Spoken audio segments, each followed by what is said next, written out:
Dans le livre des Actes, nous sommes en présence de deux lignes. Il y a le mouvement de l'Esprit de Dieu concernant le nouvel ordre, mais il y a aussi le mouvement d'esprit mauvais contre cet ordre nouveau. Il y a ce terrible épisode de Ananias et Saphira qui violent le nouvel ordre de la maison de Dieu. Ils introduisent leur propre intérêt personnel, et Pierre explique la situation de cette manière. Pourquoi Satan a-t-il rempli ton cœur que tu aies menti à l'Esprit Saint? Acte 5, 3. Est-ce terrible?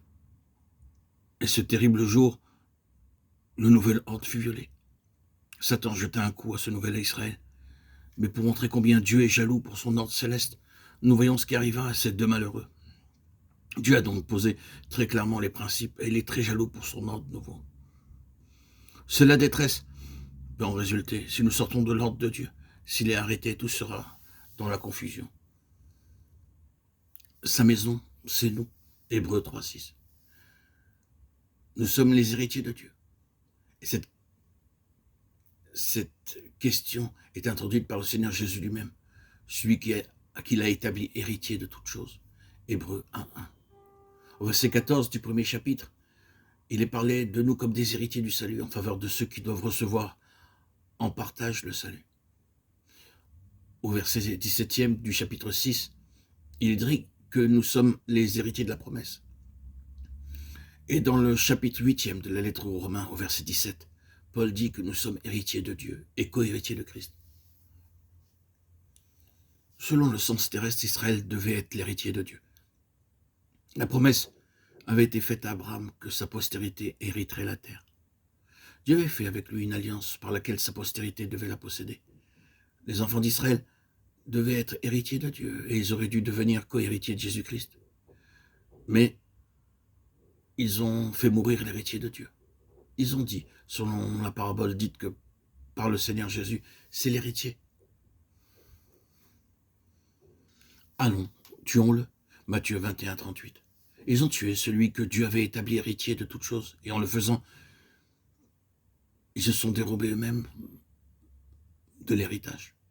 Alors l'Église est introduite héritier de Dieu et co-héritier de Christ. L'Église est désormais l'héritière de la promesse faite à Abraham. Et cette lettre aux Hébreux tout entière nous parle de l'héritage, du grand héritage auquel nous sommes appelés comme compagnons de la vocation céleste. L'appel qui nous est adressé dans cette lettre aux Hébreux est « Veillez à ne pas perdre l'héritage ». L'ancien Israël a perdu par l'incrédulité. Vous pouvez perdre l'héritage. La lettre se sert ainsi de l'exemple d'Israël pour illustrer la possibilité terrible pour les chrétiens de perdre leur héritage.